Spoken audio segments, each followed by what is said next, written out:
વૈષ્ણવ સંઘના બધા જ અગ્રગણ્ય, બધા જ કમિટી મેમ્બર્સ, ઉપસ્થિત સર્વે આત્મીયજનો, આપણા માટે ખૂબ આનંદનો અવસર છે. ઠાકોરજીના સાનિધ્યમાં, શ્રી ગોપાલ પ્રભુના સાનિધ્યમાં, શ્રી ગિરિરાજ બાવાની તરહેટીમાં શ્રી વલ્લભ શ્રી યમુનાજી બિરાજે છે. એમના સાનિધ્યમાં એમના જ ગુણગાન શ્રવણ કરવા માટે આપણે ભેગા મળ્યા છીએ. ઘણા લોકો કહેતા હોય કે વિદેશમાં લોકોને સમય મળી જાય છે, આટલા બિઝી લાઈફમાંથી પણ લોકો સાંભળવા આવી શકે છે. તો હંમેશા કહેતો હોઉં કે આ દુનિયામાં બીજા બધા પાસે સમય હોય કે ન હોય, પણ આપણા વૈષ્ણવ પાસે હંમેશા સમય છે. અને બીજા બધાનો સમય કદાચ ખરાબ ચાલતો હોય કે ન ચાલતો હોય, પણ આપણા વૈષ્ણવનો સમય તો સદા સારો જ છે. એટલે કેમ? બીજા બધા પાસે સમય હોય કે ન હોય, પણ વૈષ્ણવ પાસે સદા સમય છે. સમય, સ એટલે શ્રીનાથજી, મ એટલે મહાપ્રભુજી અને ય એટલે યમુનાજી. અને આ સમય જેનો અનુકૂળ હોય, આ સમય જેની પાસે હોય અને સમય જેને અનુકૂળ હોય, પછી આ કાલ એનો પ્રભાવ, આ કાલ એનું કંઈ શું બગાડી શકે. અને એ જ ઉપલક્ષમાં પુષ્ટિ માર્ગના 5 તત્વ એનું દર્શન આપણે કરવાનું છે. જે ગ્રંથની વાત હમણાં સુભાષભાઈ કરી, કથા પછી એનો વિમોચન થશે. અને ગ્રંથની એક વાત તમને કહી દઉં. જ્યારે પૂજ્ય પિતૃચરણનો ષષ્ઠી પૂર્તિ ઉત્સવ ઉજવવાનું નક્કી કર્યું, ત્રણે ભાઈઓએ નક્કી કર્યું કે કોઈ ગ્રંથ પ્રકાશિત કરીએ. પિતાશ્રીની આજ્ઞા લીધી. પિતાશ્રી કહે કે જેમાં ખોટા ખોટા પ્રશંસાઓ હોય, વખાણો હોય, એવા મારે કોઈ ગ્રંથ કે પુસ્તકો જોઈતા નથી. કરવું હોય તો એવું કંઈક કરો કે જેથી આવનાર પેઢીઓને અને મારા વૈષ્ણવને લાભ મળે. ઘણું ચિંતન કર્યું કે શું કરવું. પછી એક વિચાર આવ્યો કે એવું કંઈક કરીએ કે જેથી લોકોને લાભ મળે. તો પૂજ્ય પિતૃચરણે 60 વર્ષ પૂર્ણ કર્યા, એ નિમિત્તે મેં એવા 60 ક્વેશ્ચન રેડી કર્યા કે જે માનવ માત્રના મનના ક્વેશ્ચન હોય. અને 60 ક્વેશ્ચન મેં પૂજ્ય પિતૃચરણને પૂછ્યા. અને પિતાશ્રીએ એ 60 ક્વેશ્ચનના આન્સર એવી રીતે આપ્યા છે કે આપણા મનમાં ગમે ત્યારે કોઈ સમસ્યા, કોઈ દુવિધા હોય, એનું એક પેજ ખોલીને વાંચજો, તમારા મનનું નિરાકરણ નીકળી જશે. એનું વિમોચન કથા પછી આપણે કરીશું. પણ આપણે આજના વિષયમાં પ્રવેશ કરીએ તો પુષ્ટિ માર્ગના 5 તત્વ, 5 એલિમેન્ટ્સ ઓફ પુષ્ટિ માર્ગ. જોવા જઈએ તો આ દુનિયાની અંદર આ પુષ્ટિ માર્ગના 5 તત્વો કોણ જાણી શકે, કોણ સાંભળવા આવી શકે કે જેના હૃદયની અંદર પુષ્ટિનું બીજ હોય. શું હોય? અને પુષ્ટિનું બીજ યદિ તમારી અંદર છે તો દુનિયાની કોઈ તાકાત એને હટાવી શકતી નથી. અને પુષ્ટિનું બીજ લઈને નથી આવ્યા તો કોઈ ગંગાજીમાં ડૂબકી મારીને પણ બહાર કાઢશે તો કોરે કોરા બહાર નીકળશે. સૌથી મહત્વની વસ્તુ છે કે પુષ્ટિનું બીજ તમારી અંદર છે કે કેમ. અને જો બીજની એવી શક્તિ છે, ઘણીવાર આપણે જોતા ન હોઈએ કે ઘરમાં આપણે કંઈ છોડ વાવવું હોય તો કેટલું ધ્યાન રાખવું પડે, કેટલું સાચવવું પડે. પણ ઘણીવાર તમે ઇન્ડિયા જાઓ અને જૂના ઘરમાં ગયા હો તો ત્યાં દેખાતું નથી કે કોઈ ઘરની મકાનમાંથી પણ ઝાડની ડાળી નીકળી ગઈ છે. જોયું છે કે નહીં? હા તો પાડો. બહુ સરસ. ઝાડની ડાળી નીકળી ગઈ છે, દેખાય. આપણને લાગે કે જ્યાં ઘરમાં આટલું સાચવવું પડે છે, આટલું પાણી નાખવું પડે, ખાતર નાખવું પડે, ત્યારે જઈને એક ડાલી ફૂટે. પણ અહીંયા તો વાત થઈ રહી છે કે જ્યાં પથ્થર, તો અહીંયા પાણી પાવા કોણ ગયું હશે? અહીંયા બીજ રોપવા માટે કોણ ગયું હશે? કે આ પથ્થરની અંદરથી, દિવાલની અંદરથી કોઈ છોડ નીકળી જાય? તો કહેવામાં આવ્યું કે જ્યારે એ દિવાલ બનતી હતી અને માટી જે ગઈ એની સાથે પેલું બીજ પણ ગયું. અને બીજની શક્તિ એવી છે કે ક્યારે પણ નષ્ટ ન થાય. અને જ્યારે પથ્થરની અંદર એ બીજ છુપાયેલું હતું, પણ જેમ જેમ વરસાદ આવ્યો, પાણીના થપાટી વાગી, પાણીની ઝાપટ વાગી અને પાણીનું સિંચન મળતા મળતા એ બીજ કે જે પથ્થરોની વચ્ચે છુપાયેલું હતું એની અંદર પણ એવી શક્તિ કે પથ્થરને તોડીને પણ ઉગી જાય. પણ જ્યારે આપણે પણ કથાઓમાં આવીએ ત્યારે હૃદયમાંથી એ ભક્તિની બીજ ફૂટે તો ખરા. પણ સાચે કહેજો, અહીંયાથી બહુ ટાઈમ પછી ઇન્ડિયામાં તમારા મકાનમાં ગયા અને ત્યાં જોયું કે ઝાડમાંની ડાળી મકાનની દિવાલમાંથી નીકળે છે, તો તમે જઈને શું કરો? સાચું કહેજો, સારું લગાડવા માટે નહીં. શું કરો? બહુ સરસ.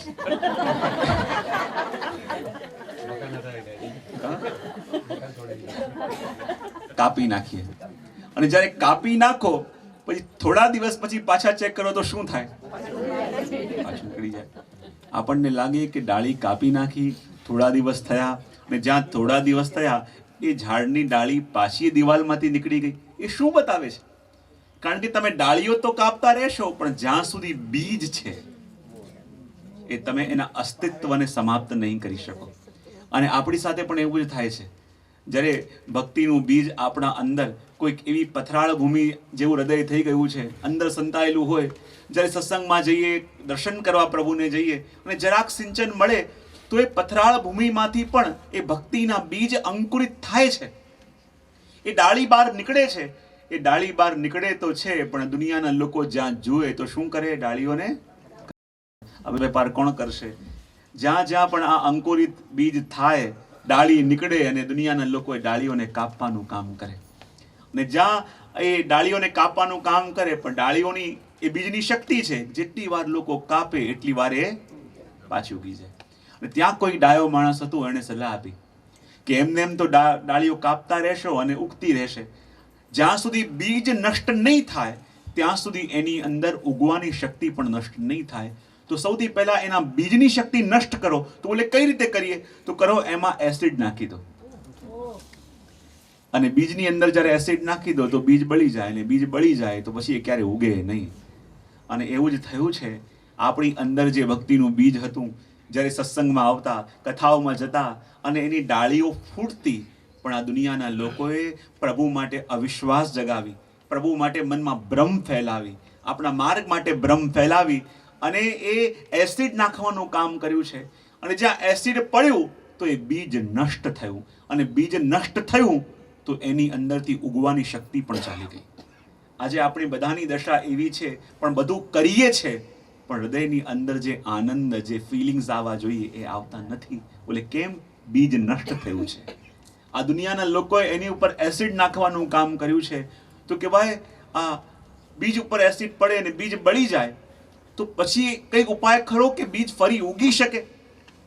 તો બીજ ઉપર એસિડ નાખો અને બીજ નષ્ટ થઈ જાય, પછી ફરી ઉગવાનો કોઈ ઉપાય ન રહે. ખાલી એક જ વિકલ્પ રહે, જો એની ઉપર અમૃતનું સિંચન કરવામાં આવે તો એ બીજ ફરી જીવતું બને.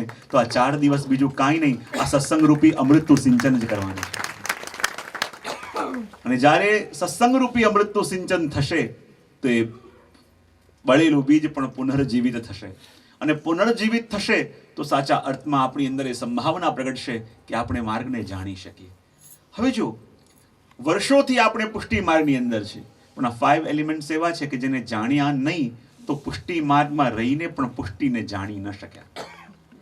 આપણે બધા કહીએ છીએ કે પુષ્ટિ માર્ગને જાણીએ છીએ. તો હું કહું છું તમને ઘણી વાર કે એક વ્યક્તિ હોય, એ ફ્લાઇટમાં બેસીને ફ્લાઇટ જતી હોય અને લેસ્ટર ઉપરથી પ્લેન ગયું, ત્યાં પાયલટે એનાઉન્સ કર્યું કે આપણે લેસ્ટર ઉપરથી ઉડી રહ્યા છે, અને એણે વિન્ડોમાંથી નીચે જોયું કે હા આ લેસ્ટર ગામ કેટલું સરસ છે. એણે કહ્યું કે હા મેં પણ લેસ્ટર જોયું.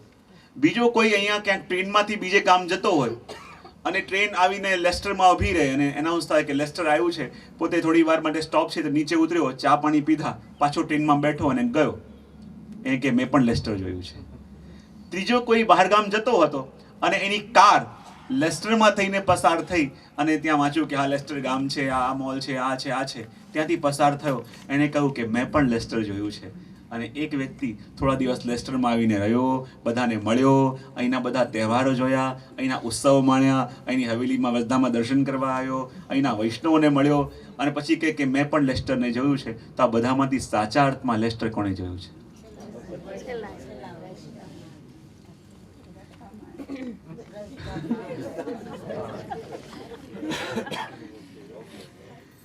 જે વિમાનમાં ઉડીને જઈ રહ્યો છે એને નીચેથી લેસ્ટરને જોયું અને એ કહે છે કે મેં લેસ્ટર જોયું. તારી વાત સાચી કે ખોટી? જોયું તો છે, નથી જોયું એમ ના કહેવાય.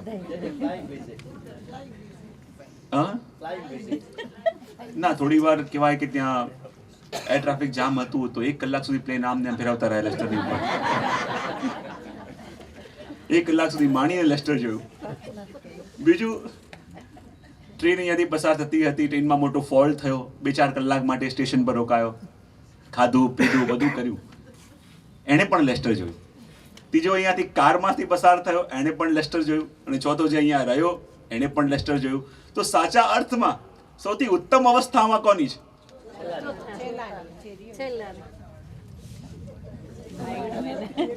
અને આ ચારેમાંથી આપણે કયા?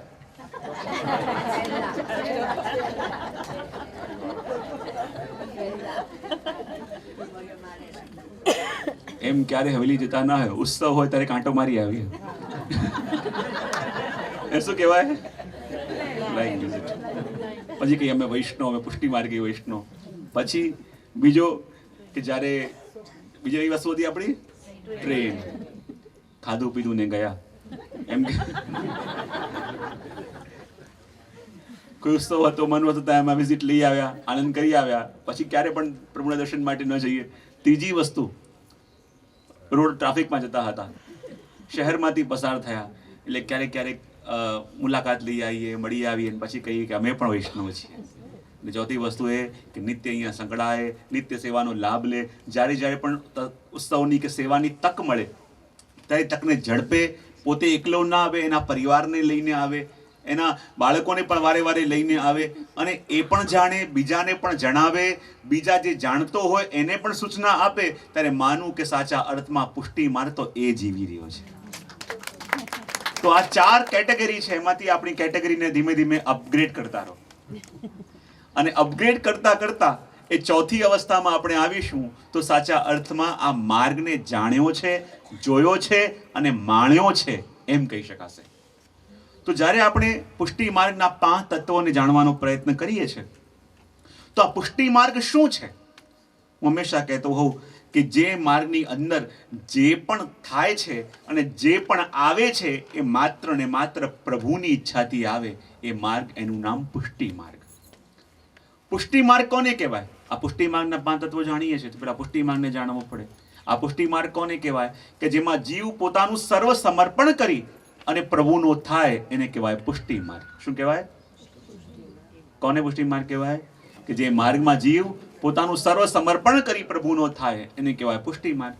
હું ક્યાંક ગયો હતો, મને કહે જ, બિચારા વૈષ્ણવ બેઠા હતા, એ કહે છે જે અમારા સંપ્રદાયની અંદર તો અમે જે પણ કંઈ કમાઈએ અમારે 10% ધર્મમાં આપી દેવાનું.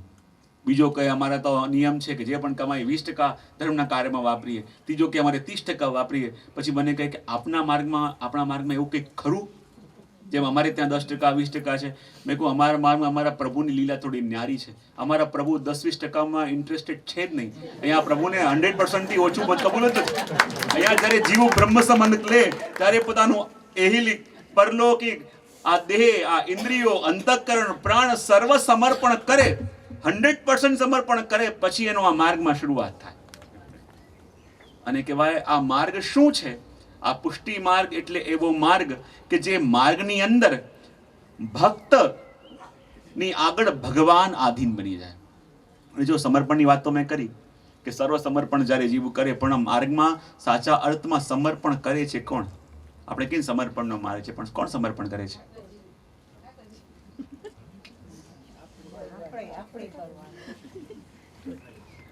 સમર્પણનો માર્ગ છે, પણ સમર્પણ કરે છે કોણ? કરવો કોને જોઈએ? પુષ્ટિ માર્ગ એ તો સમર્પણનો માર્ગ છે, અને એમાં જીવ પ્રભુને સમર્પિત થાય છે, સમર્પણ કરે છે. પણ સાચા અર્થમાં જોવા જઈએ તો આપણે તો સમર્પણની વાતો કરી શકીએ, પણ આ પુષ્ટિ માર્ગ એવો છે જેમાં જીવ ભગવાનને નહીં પણ ભગવાન જીવને સમર્પણ કરે છે. અને સમર્પણ કરે કોને કહેવાય? જે સમર્પણ કરે એની પાસે કોઈ ચોઇસીસ ન હોય, અને જે સમર્પણ કરાવે એની પાસે ચોઇસીસ હોય. હવે આપણે જોઈએ આ માર્ગમાં ઠાકોરજી પાસે ચોઇસીસ વધારે છે કે આપણી પાસે? ઠાકોરજીને મંગળાનો સમય થાય અને ઠાકોરજીને જગાવવા જાઓ તો ઠાકોરજી ક્યારે કમ્પ્લેન કરી છે આજે સન્ડે છે મોડું ઉઠવું છે? ક્યારે કરી છે? પણ તમને કોઈ ઉઠાવવા આવે તો કહો કે ના કહો? તમારી પાસે ચોઇસીસ છે, એમની પાસે ચોઇસીસ નથી. તમને કોઈ વસ્તુ ખવડાવવા આવે, તમે કે આ વસ્તુ મને ભાવે, આ મને ન ભાવે, પેલું મને વધારે ગમે, આ ઓછું ગમે, પણ ઠાકોરજીને જે પણ ભોગ ધરો અને વલ્લભની કાની આપો તો પ્રભુ બધું આરોગ્ય છે કે નહીં? ક્યારેક તમારે મોડે સુધી જાગવું હોય અને તમને કોઈ કે સુઈ જાઓ કે ના મારે હજી જાગવું છે, તો તમને કોઈ કહી શકે? પણ ઠાકોરજીને પડવાનો સમય તમારે થાય, તમે નક્કી કરો કે પડવાનો સમય થયો છે, અને પ્રભુને જાગવું હોય અને જ્યાં તમે શયનના પદ ગાઓ તો ઠાકોરજીને પડવું પડે કે ના પડવું પડે? તો બતાવો, આની અંદર સમર્પણ કોણે કર્યું છે? ભલે આપણે માનતા હોઈએ કે આપણે પ્રભુને સમર્પણ કરીએ છીએ, પણ આપણે તો ખાલી સમર્પણની વાતો કરી શકીએ. સમર્પણ કોને કહેવાય એ જોવું છે, આપણા પ્રભુને જોવું. ભક્તની આધીન જેવા પ્રભુ થાય છે, ભક્તના શરણે જેવા પ્રભુ થાય છે, એવું આ દુનિયામાં કોઈ થઈ ન શકે. અને આ માર્ગ એવો છે. પુષ્ટિ માર્ગ એટલે શું? પુષ્ટિ માર્ગ એટલે એવો માર્ગ કે જેમાં જીવનો સંબંધ સાક્ષાત પ્રભુથી થઈ જાય છે. કોનાથી થઈ જાય છે? બોલો તો ખરા. બહુ સરસ. આ એવો માર્ગ જેમાં પ્રભુનો સંબંધ સાક્ષાત પ્રભુથી થઈ જાય. હવે જો તમે લેસ્ટરમાં રહેતા હો અને લેસ્ટરના કોઈ સરસ કાઉન્સલર કે કોઈ મિનિસ્ટર તમને ઓળખતા હોય તો તમે નિશ્ચિંત થઈને ફરો કે ના ફરો? આપણી ઓળખાણ એની સાથે છે અને ઘર જેવા સંબંધ છે. નિશ્ચિંત થઈને ફરો કે ના ફરો? હા કે ના તો પાડો. કોઈ યુકે લંડન વાળા ઓળખતા હોય તોય થાય ને. હવે ચલો યુકેના પ્રાઇમ મિનિસ્ટર હોય એની સાથે તમારે ઘર જેવા સંબંધ હોય તો તમે કેવા નિશ્ચિંત થઈને ફરો? કોઈ ચિંતા કરી? અને કહેતા હોય કે તમે કંઈ પણ કામ હોય તો મને કહેજો. એવા સંબંધ તમારા હોય, તમારે ઘરે આવતા હોય અને આજુબાજુ વાળા પણ જુએ કે ઓહ, આના તો પ્રાઇમ મિનિસ્ટર સાથે સંબંધ છે, તો તમે નિશ્ચિંત થઈને આખા દેશમાં ફરો કે ના ફરો? હા કે ના તો પાડો. બતાવો, તમારે ઘર જેવા સંબંધ ઓબામા સાથે હોય,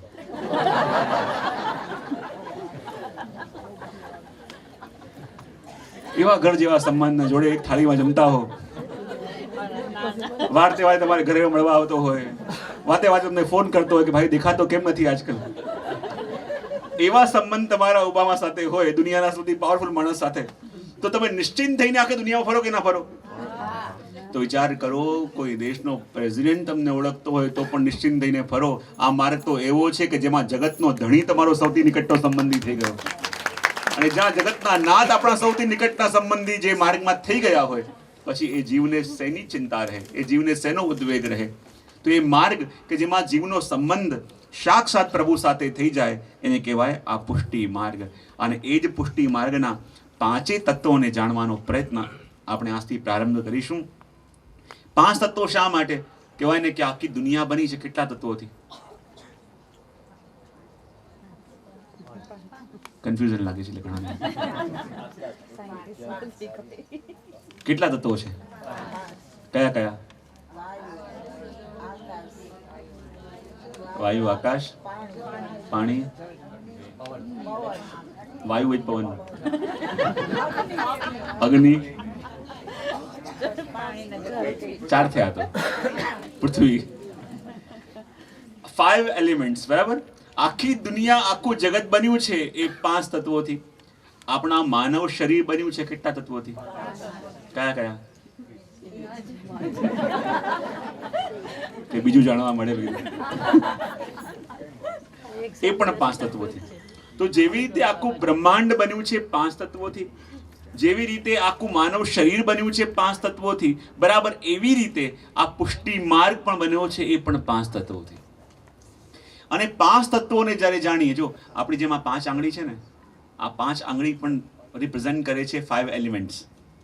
આને કહેવાય અગ્નિ તત્વ, આને કહેવાય વાયુ તત્વ, આને કહેવાય આકાશ તત્વ, આને કહેવાય પૃથ્વી તત્વ, અને આને કહેવાય જલ તત્વ. તમે જે પણ આચાર્યને જુઓ, એ આચાર્ય કોઈ મુદ્રામાં હોય કે ના હોય? શ્રી મહાપ્રભુજી આ મુદ્રામાં છે કે આ છે અગ્નિ તત્વ અને આ વાયુ તત્વ. બંને મિલન થાય તો આ 3 આંગળીઓ એટલે સત્વ, રજ અને તમ 3 ગુણો સ્થિર થાય. તમે બુદ્ધને જુઓ, એ કોઈ અલગ મુદ્રામાં છે. તો આપણા શરીરના અંદર જે 5 એલિમેન્ટ્સ છે એનો કંટ્રોલ પણ આપણી 5 આંગળી થાય. જેવી રીતે સાધારણ બતાવો અમને હમણાં એ ફોન બંધ કરો. બોલે કૃષ્ણ કનૈયા. તો જેમ આખું બ્રહ્માંડ 5 તત્વોથી, આપણું માનવ શરીર 5 તત્વોથી, અને આ 5 તત્વો આપણી આંગળીની અંદર છે. તમને એક નાનકડું એક્ઝામ્પલ આપી દઉં 5 તત્વનું. આ છે વાયુ તત્વ. કયું છે? હવે તમે છે ને આવું કરો, આ આંગળીથી આ અંગૂઠાનો રૂટ દબાવો, અંગૂઠો એની ઉપર દબાવો અને 3 આંગળીઓને સીધી રાખવાનો ટ્રાય કરો. જેને બી વાયુ સંબંધી તકલીફ હોય, 3 આંગળી સીધી નહીં થાય. અંગૂઠાને બરાબર દબાવો આંગળી ઉપર, બરાબર? અંગૂઠાને બરાબર દબાવો આંગળી ઉપર અને 3 આંગળી સીધી રાખવાનો ટ્રાય કરો. જેને બી વાયુ સંબંધી તકલીફ હોય એની 3 આંગળી સીધી નહીં થાય, અને જેની સીધી થતી ન હોય ટ્રાય કરતા રહેજો, એકવાર સીધી જરૂર થશે. તો આ 5 તત્વ જે 5 એલિમેન્ટ્સ એ આપણી આંગળીઓમાં છે. તો જેવી રીતે આ 5 તત્વોને સમજવું હોય તો જુઓ, એક બીજ છે એને આપણે ભૂમિમાં વાવી દઈએ તો એ બીજને વૃક્ષ બનવા માટે કેટલી વસ્તુ જોઈએ? કઈ કઈ? જલ અને પાણી બંને. પૃથ્વી, પાણી, સૂર્ય, આકાશ, પછી પવન અને તેજ. બરાબર? તો જેવી રીતે એક બીજને વૃક્ષ બનવા માટે 5 એલિમેન્ટ્સ જોઈએ. બરાબર? પૃથ્વી પણ જોઈએ, વાયુ પણ જોઈએ, જલ પણ જોઈએ, આકાશ તરફ જઈ રહ્યું છે તેજ પણ જોઈએ. બરાબર એવી રીતે આપણા હૃદયની અંદર જે ભક્તિનું બીજ છે એને પણ પરિપક્વ કરવા માટે આ 5 એલિમેન્ટ્સ જોઈએ. અને પુષ્ટિ માર્ગની અંદર જલ તત્વ એટલે શું?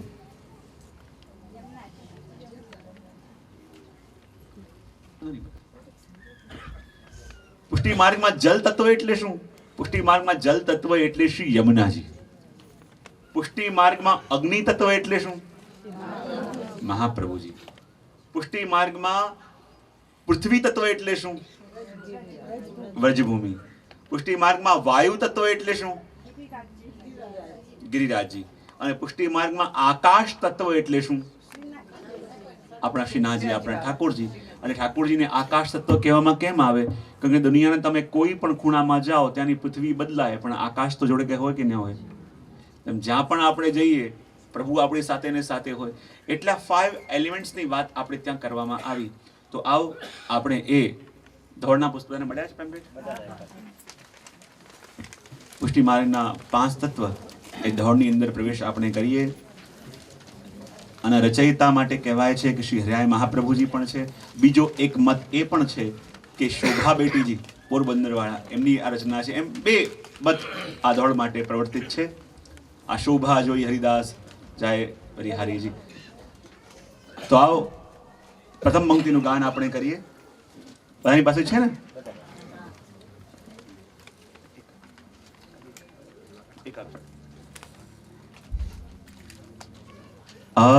પુષ્ટિ માર્ગના 5 તત્વ નિત્ય ગાય જીયા.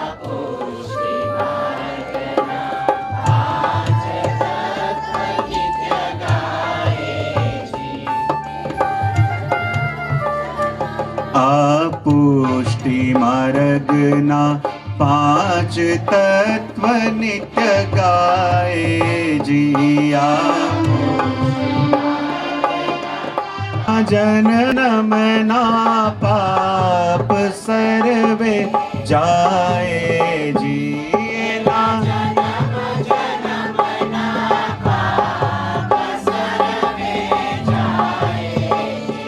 એના જન્મ જન્મના પાપ સર્વે જાય જીએના.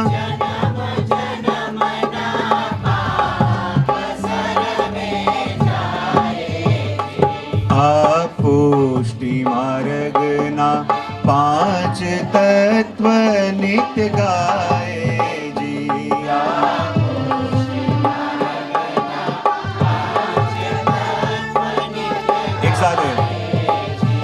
આ પુષ્ટિ માર્ગના 5 તત્વ નિત્ય ગાય જીયા. પુષ્ટિ માર્ગના 5 તત્વ નિત્ય ગાય જી. એના જન્મ જન્મના પાપ સર્વે જાય જીએના.